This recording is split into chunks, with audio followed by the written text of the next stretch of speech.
हाय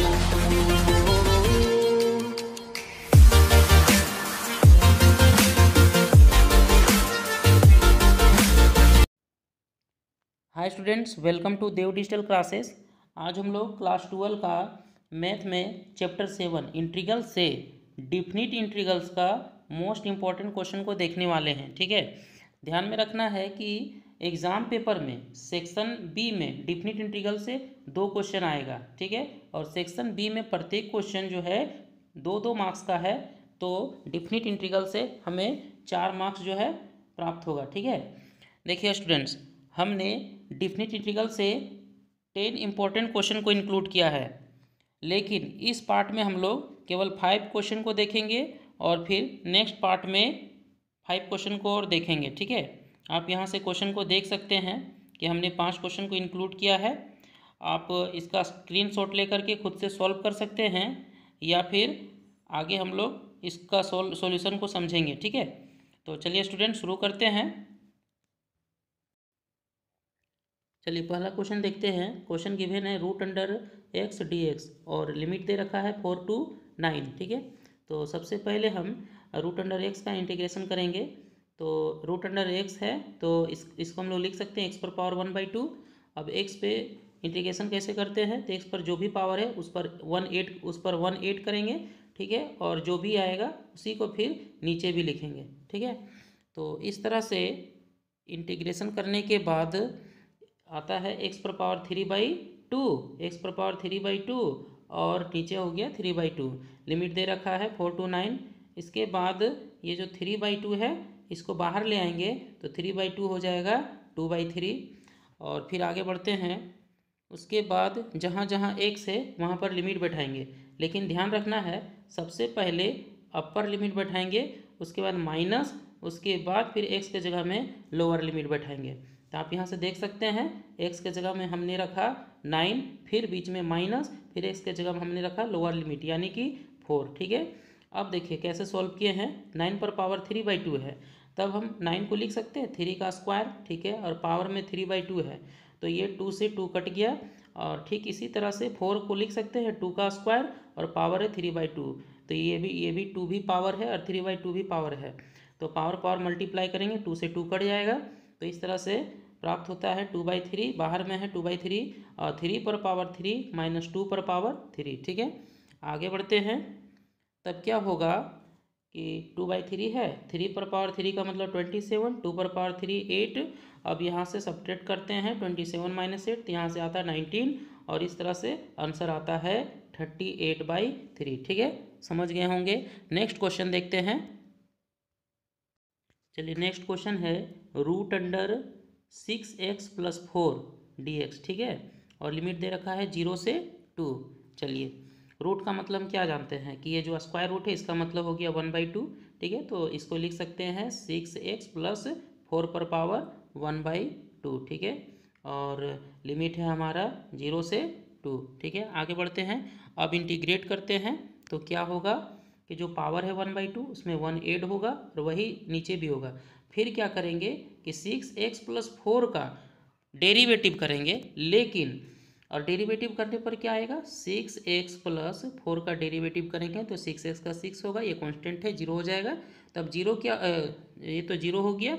अब जो 6 आया वो 6 कहाँ होगा, तो 6 जो है हमारा नीचे होगा। ठीक है, डिनोमिनेटर के रूप में लिखेंगे 6 को, मतलब नीचे।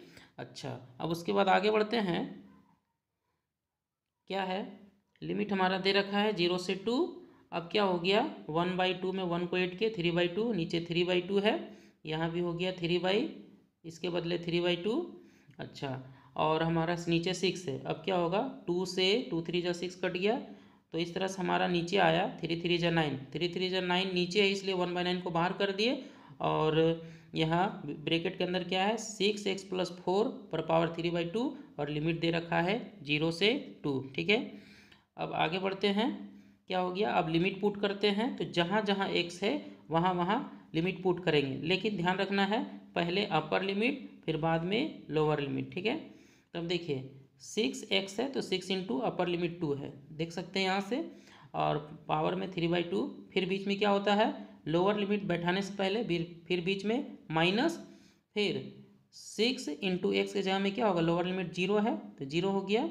उसके बाद +4 तो लगा ही हुआ है और पावर क्या है 3/2। ठीक है, आगे बढ़ते हैं। क्या होगा आगे, 6 2 × 12 +4 8 करेंगे। 4 8 किए तो क्या हो गया 16 पर पावर 3/2। फिर यहाँ से क्या आया, ये तो 0 हो गया, ये हो गया 0, केवल 4 बचा, 4 पर पावर 3/2। अब हम 16 को लिख सकते हैं 4 का स्क्वायर, पावर में है 3/2, 2 से 2 कट गया तो 4 पर पावर 3 का मतलब 64। ठीक उसी तरह से 4 को लिख सकते हैं 2 का स्क्वायर और पावर में है 3/2, पावर से पावर मल्टीप्लाई करेंगे मतलब 2 से 2 कट गया, 2 पर पावर 3 का मतलब आया 8। अब 64 माइनस 64 और 8 को सब्ट्रैक्ट करेंगे तो हमारा आएगा 56। ठीक है, तो इस तरह से हमारा आंसर आएगा 56/9। ठीक है, नेक्स्ट क्वेश्चन देखते हैं। तीसरा क्वेश्चन में गिवन है 10² x dx और लिमिट दे रखा है 0 से π/4। ठीक है, देखिए अब सबसे पहले 10² x का इंटीग्रेशन करते हैं। तो 10² x का डायरेक्ट इंटीग्रेशन नहीं होता है। ठीक है, इंटीग्रेशन नहीं होता है तो हम क्लास 10 से ही जानते हैं, ट्रिग्नोमेट्री में हम लोग एक फार्मूला देखे हैं, sec² थीटा माइनस 10² थीटा = 1 होता है। तो यहाँ से 10² का फार्मूला क्या निकलेगा, sec² थीटा -1। देख सकते हैं यहाँ पर sec² थीटा -1। अच्छा, जहाँ पर 10² है वहाँ हम लिख सकते हैं sec² x -1। यहाँ से हम लोग समझ सकते हैं, इस फार्मूला से हम लोग समझ सकते हैं। ठीक है, अब आगे इंटीग्रेशन करते हैं तो sec² x का इंटीग्रेशन होता है 10x और ये 1 है मतलब dx है, dx का हो गया x और लिमिट दे रखा है 0 से π/4। ठीक है, अब हम लिमिट पुट करेंगे। चलिए लिमिट पुट करते हैं। सबसे पहले अपर लिमिट, जहाँ जहाँ x है वहाँ वहाँ लिमिट पुट करेंगे। यहाँ भी x है, यहाँ भी x है, लेकिन दोनों जगह पहले अपर लिमिट, फिर बीच में माइनस, फिर उसके बाद दोनों जगह दोनों x के जगह में क्या होगा लोअर लिमिट। चलिए 10x के जगह में क्या होगा π/4, फिर x के जगह में π/4। अब लोअर लिमिट बैठाने से पहले बैठा दिए माइनस। ठीक है, उसके बाद 10x, x के जगह में 0 और फिर x के जगह में 0। ठीक है, ये है हमारा 10 π/4। ठीक है, तो 10 π/4 के बदले 1, क्योंकि π/4 का मतलब 45 डिग्री, 10 45 का मान 1 माइनस π/4 है, 10 0 का मान 0 माइनस 0, ये तो पूरा 0 हो गया हमारा। तो इस तरह से आंसर आएगा हमारा ये 1 माइनस π/4। ठीक है, तो आंसर आया 1 माइनस π/4। ठीक है, अब नेक्स्ट क्वेश्चन देखते हैं। नेक्स्ट क्वेश्चन है cos² x dx। ठीक है, और लिमिट दे रखा है 0 से π/2। देखिए अच्छा, एक फार्मूला है, पहले इसको समझेंगे। 1 + cos 2x = होता है 2 cos² x। ठीक है, अच्छा तो इस तरह से 2 अगर इधर cos² के साथ मल्टीप्लाई में है, इधर ले आएंगे तो क्या होगा डिवाइड में हो जाएगा। ठीक है, तो 1 + cos 2x/2 = हो गया cos² x। तो जहाँ cos² x होगा वहाँ पर लिख सकते हैं 1 + cos 2x/2। तो ये cos² के बदले लिख देंगे 1 + cos 2x/2। ठीक है, यहाँ देख सकते हैं आप। अब उसके बाद ये जो 2 नीचे है ये बाहर हो गया 1/2 1/2, उसके बाद 1 + cos 2x dx। 1 + cos 2x का इंटीग्रेशन करेंगे। ठीक है, आगे बढ़ते हैं। देखिए तो इस तरह से 1/2 हमारा बाहर दे रखा है, 1 यानी dx है ये, 1 का इंटीग्रेशन 1x हुआ और cos 2x का sin 2x। फिर ये जो एंगल है 2x का डेरिवेटिव करेंगे तो 2x का क्या होता है, तो 2x का डिफ्रेंशिएट होता है 2, लेकिन डिफ्रेंशिएट जो 2 आया उसको हम नीचे लिखते हैं डिनोमिनेटर के रूप में। ठीक है, sin 2x/2 हो गया। ठीक है, अब हम लोग क्या करेंगे लिमिट पुट करेंगे। ठीक है, ध्यान से लिमिट को पुट करेंगे। ठीक है, देखिए क्या है हमारा, जहाँ जहाँ x होगा वहाँ वहाँ पहले अपर लिमिट, फिर बीच में माइनस, उसके बाद लोअर लिमिट। ठीक है, तो 1/2 बाहर में है, x के बदले क्या लिखेंगे π/2, यहाँ लिख दिए, प्लस ये देखिए 2 नीचे है तो ये हो गया आपका 1/2 sin 2x के बदले π/2, और उसके बाद फिर लोअर लिमिट तो बीच में हो गया यहाँ पर माइनस हो गया। ठीक है, उसके बाद x के बदले 0 हो गया, फिर प्लस साइन, देखिए 2 नीचे था, 1/2 sin 2x के जगह में 0। ठीक है, चलिए आगे बढ़ते हैं। तो हमारा आंसर क्या आता है देखते हैं। 1/2 पाई/2 है, 2 से 2 कट गया, 1/2 साइन पाई का वैल्यू होता है 0, ठीक है, साइन पाई का वैल्यू हो गया 0। उसके बाद बीच में क्या है माइनस, फिर 0 हो गया प्लस 1/2 साइन 2 इंटू 0, यानी साइन 0 का वैल्यू होता है 0, ठीक है। चलिए फिर से देखते हैं। तो इस तरह से आया पाई/2, 1/2 इंटू 0 का मतलब ये हो गया 0, 0 प्लस 1/2 इंटू 0, इसका वैल्यू आया 0। तो ये भी 0, ये भी 0, ये भी 0। तो हमारा आंसर आएगा 1/2 इंटू पाई/2, यानी कि पाई/4, ठीक है। नेक्स्ट क्वेश्चन देखते हैं। नेक्स्ट क्वेश्चन दे रखा है x/x² प्लस 1 dx और लिमिट दे रखा है 2 से 3, ठीक है। चलिए सबसे पहले हम x/x² प्लस 1 का इंटीग्रेशन करते हैं। तो क्या होगा देखिए, थोड़ा ध्यान देना है। हम 1/2 यानी 2 से डिवाइड करते हैं तो 2 से मल्टीप्लाई भी कर सकते हैं। तो x के साथ क्या आ गया 2, ठीक है। तो ऊपर में हो गया 2x और नीचे क्या है x² प्लस 1। ध्यान दीजिए हमने 2 से डिवाइड किया है और 2 से मल्टीप्लाई किया है। अब सवाल आता है कि हमने ऐसा क्यों किया है। तो क्या होगा कि अगर हम नीचे ध्यान से देखिए, नीचे है x² प्लस 1, इसका अगर हम डिफ्रेंशिएट करते हैं तो x² का डिफ्रेंशिएट आएगा 2x और 1 का तो 0 हो जाएगा, ठीक है। तो देखिए 2x जो आया, इसलिए ऊपर में केवल x दिख रहा है, इसलिए x के साथ 2 अगर मल्टीप्लाई करते हैं तो क्वेश्चन में 2 तो गिवन है नहीं, इसलिए 2 से डिवाइड भी कर देंगे, ठीक है। चलिए 2 से डिवाइड किए, 2 से मल्टीप्लाई किए।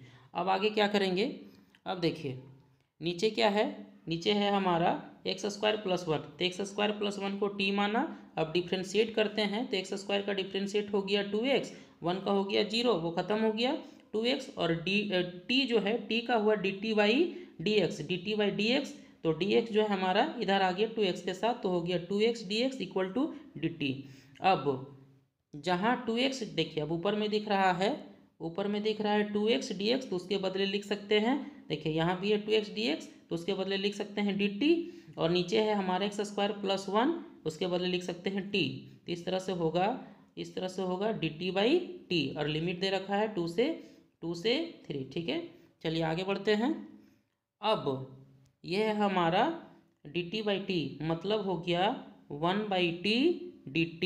तो 1/t का इंटीग्रेशन होता है log t और लिमिट दे रखा है 2 से 3, ठीक है। अभी हम लिमिट पुट नहीं करेंगे।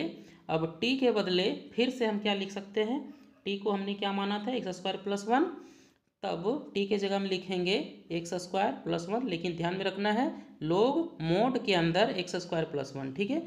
चलिए अब ध्यान से लिमिट पुट करते हैं। तो जहाँ जहाँ x है वहाँ पर पहले अपर लिमिट फिर लोअर लिमिट को पुट करेंगे, ठीक है। तो x के बदले 3 प्लस 1 तो है ही, माइनस log x के बदले 2 स्क्वायर तो है ही, प्लस 1 तो है ही, ठीक है। आगे बढ़ते हैं। तो इस तरह से log 3 स्क्वायर प्लस 1 आएगा 10, माइनस log 2 स्क्वायर प्लस 1 आएगा 5, ठीक है। अब log 10 माइनस log 5 को लिख सकते हैं log 10/5, ठीक है, क्योंकि एक आइडेंटिटी है log m minus log n equal to होता है log m/n। अगर माइनस के रूप में हो तब हम डिवाइड के रूप में लिखेंगे, ठीक है। तो यहाँ से 5 2 10 कैंसिल आउट होगा। इस तरह से हमारा आंसर आएगा 1/2 log 2। क्लियर है स्टूडेंट्स। इस पार्ट में हम लोग डिफिनिट इंटीग्रल से 5 क्वेश्चन को देखे हैं। नेक्स्ट पार्ट में 5 क्वेश्चन और सॉल्व करेंगे, ठीक है। तो इस तरह से अगर हम लोग डिफिनिट इंटीग्रल से 10 क्वेश्चन को प्रैक्टिस कर लेते हैं, 10 क्वेश्चन का प्रैक्टिस कर लेते हैं, तब सेक्शन बी में डिफिनिट इंटीग्रल से 2 क्वेश्चन आने वाला है और दोनों क्वेश्चन को सॉल्व करते हैं तो हमें 4 मार्क्स जो है कन्फर्म है कि आएगा, ठीक है। इस वीडियो में इतना ही। उसके बाद नेक्स्ट वीडियो में देखेंगे 5 question. Thanks for watching this video. अगर वीडियो अच्छा लगा हो तो प्लीज़ मेरे चैनल को सब्सक्राइब करें। Thank you.